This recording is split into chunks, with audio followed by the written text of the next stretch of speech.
Praise the lord. దేవుని పరిశుద్ధ నామంకి స్తోత్రము కలుగునగాక. ఈరోజు ఒక దేవుని వాక్యం, కీర్తనల గ్రంథము 147 అధ్యాయము 3వ వచనం. గుండె చెదిరిన వారిని ఆయన బాగు చేయువాడు, వారి గాయములను కట్టువాడు. వాక్యములకు పోయే ముందు ఒక చిన్న ప్రార్థన మనము చేసుకుందాం. స్తోత్రం స్తోత్రం స్తోత్రం స్తోత్రం స్తోత్రం అయ్యా పరిశుద్ధ్రాయ పరిశుద్ధుడు పరిశుద్ధుడు పరిశుద్ధుడు నిత్యమత నా ప్రభువా, కొనియాడబడుచున్న నా గొప్ప దేవ భాగ్యాన్ని శ్లాకనిచ్చిన దేవానికి స్తోత్రం స్తోత్రం వందనాలయ్యా. దీంట్లో ఉండే బంగారు మాటలు ప్రతి ఒక్కరు వీడియోలో వినులాగున సహాయాన్ని దయచేయన ప్రభా, అది నూరంతలుగా ఫలించలాగున సహాయాన్ని దయచేసి నాలో పరిశుద్ధాత్మతో నీవు ఉండి నాతో మాట్లాడమని, నా నోటికి నువ్వు బోరగా ఉండమని నజరేయుడైన యేసునామమున పెట్టి వేడుకున్నాను తండ్రి, ఆమేన్. ఈరోజు చదువుకున్న వాక్యము, గుండె చెదిరిన వారిని ఆయన బాగు చేయువాడు, వారి గాయములను కట్టువాడు. సమ్టైమ్స్ మనకి గుండెలో చాలా బాధ కలుగుతుంది, అంటే హృదయంలో చాలా బాధ కలుగుతుంది.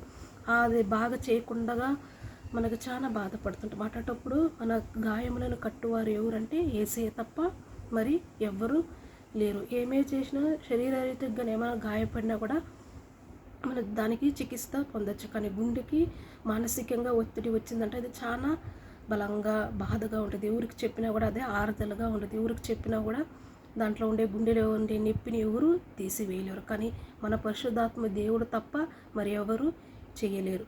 డబ్బుతో ఏమైనా మనము కొనలేము. సంతోషము కానీ, సమాధానం కానీ, నెమ్మదిని కానీ.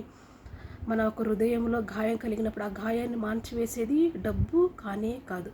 మన ఏకైక వ్యక్తి లోకంలో ఎవరంటే మన గుండె నొప్పిని, గుండెలో కలిగే భయాన్ని కానీ, గుండెలో కలిగే ఒక బాధను కానీ, పెయిన్ కానీ తీసేసేది ఏకైక వ్యక్తి ఎవరంటే మన యేసుక్రీస్తు.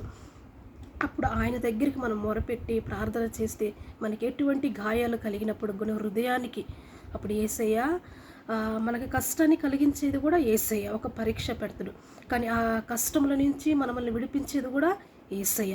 ఆ హృదయానికి గాయమైనప్పుడు కూడా గాయాన్ని కట్టే దేవుడు యేసయ్య. ప్రార్థన ద్వారా ఆ గాయాలని మనల్ని మానుపుతాడు. నీ నోటి ద్వారా నీవు దేవుని స్తుతించి ప్రార్థిస్తే నీ మనసులో ఉండే గాయము కానీ, బాధ కానీ అట్ట క్షణంలో దేవుడు ఆ గాయాన్ని ఆయనే కట్టి ఆయనే బాగా చేస్తాడు.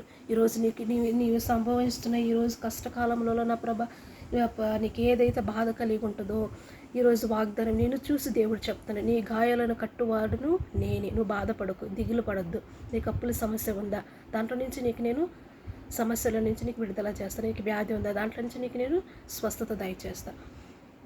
నీకు చెప్పుకోలేని బాధ ఉందా, ఆ బాధను కట్టువాడే నేను. ఆ గాయాన్ని కట్టే దేవుడు నేనే. నువ్వు నా దగ్గరికి రా, నేను నీకు సహాయం చేస్తాను. నీ గాయములను కట్టేవాడు నేనే.